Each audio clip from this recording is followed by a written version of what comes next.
ಭಾರತವಾಗಿ ಇವತ್ತಿನ ದಿವಸ ಬೆಳಗಾವಿ ಜಿಲ್ಲೆಯ ರಾಯಬಾಗ್ ತಾಲೂಕಿನ ರಾಯಬಾಗ್ ಪಟ್ಟಣದಲ್ಲಿ ಹೋರಾಟಕ್ಕೆ ನಾವೆಲ್ಲ ಸಾಕ್ಷಿಯಾಗಿದ್ದೇವೆ. ಬಹಳ ಮುಖ್ಯವಾಗಿ ಇವತ್ತಿನ ದಿವಸ ನಡೀತಿರ್ತಕ್ಕಂಥ ಈ ಒಂದು ಹೋರಾಟ ಸಾಮಾನ್ಯವಾದ ಹೋರಾಟ ಅಲ್ಲ. ಎಂತ ಹೋರಾಟ ಅಂದ್ರೆ ಕೇಂದ್ರ ಸರ್ಕಾರವನ್ನ ಬಂದೆಬ್ಬಿಸುವಂತ ಹೋರಾಟ, ಮಲಗಿರ್ತನ ಸರ್ಕಾರಕ್ಕೆ ಎಚ್ಚರ ಕೊಡುವಂತ ಹೋರಾಟ. ದಟ್ಟ ಬಡ್ಡಿ ಮಕ್ಕಳು ಮಲ್ಕೊಂಡಿದ್ದಾರ, ಎಚ್ಚರವಾಗಿದ್ದಾರ, ಇದು ಆಟ ಆಡ್ತಾ ಆಡ್ತಾ ದೇಶ ವಿದೇಶ ಅಂತ ಅಡ್ಡಾಡ್ತಾ ಇದ್ದಾರ.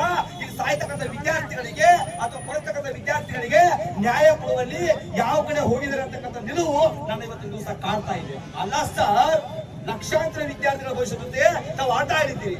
ನೀಟ್ ಪರೀಕ್ಷೆ ಪತ್ರಿಕೆಯನ್ನು ಸೋರಿಕೆ ಮಾಡುವ ಮುಖಾಂತರ ಆ ವಿದ್ಯಾರ್ಥಿಗಳ ಭವಿಷ್ಯಕ್ಕೆ ತಾವು ಕೊಳ್ಳಿ ಇಟ್ಟಿದ್ದೀರಿ. 14 ಜನ ವಿದ್ಯಾರ್ಥಿಗಳು ದೆಹಲಿಯ ಜಂತರ್ ಮಂತರ್ನಲ್ಲಿ ಸತ್ರು ಕೂಡ ತಿರುಗಿ ನೋಡದೇ ಇರ್ತಕ್ಕಂಥ ಮೋದಿ ಅವರೇ ನೀವು ಪ್ರಧಾನಿ ಆಗಲಿಕ್ಕೆ ಲಾಯ್ಕಿದ್ದೀರಾ ಅಂತಕ್ಕಂಥ ಪ್ರಶ್ನೆನ ಇವತ್ತಿನ ದಿವಸ ನಾವು ರಾಯಬಾಗ್ ಮೂಲಕ ನಿಮ್ಮನ್ನು ಕೇಳಲಿಕ್ಕೆ ಬಯಸ್ತೀವಿ. ಕಾರಣ ಏನು ಗೊತ್ತಾ? ಹತ್ತಿ ಉರಿಯತ್ತೆ.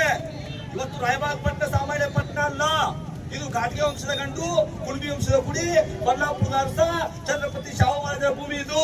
ಇಂಥ ಭೂಮಿಯಲ್ಲಿ ಇವತ್ತಿನ ದಿವಸ ನಾವು ಯಾಕೆ ಹೋರಾಟ ಮಾಡ್ತಾ ಇದೀವಿ ಅಂದ್ರೆ ಭೀಮಾರ್ಮಿ ಭಾರತೀಯ ಕಾಂಗ್ರೆಸ್ ವತಿಯಿಂದ ನಮಗೆ ನ್ಯಾಯ ಬೇಕಾಗಿದೆ. ನಮ್ಮ ಜಂತರ್ ಮಂತರ್ನಲ್ಲಿ ನಮ್ಮ ಅತ್ಯಂತ ಗಟ್ಟಿಯಾದ ನಾಯಕ ಚಂದ್ರಶೇಖರ್ ಆಜಾದ್ ಅವರು ನಮ್ಮ ಹೋರಾಟವನ್ನ ಮುಂದುವರಿಸಿದ್ದಾರೆ.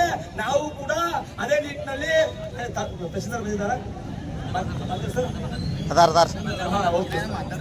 ಸರ್, ತಾವು ದಯವಿಟ್ಟು ಇದನ್ನು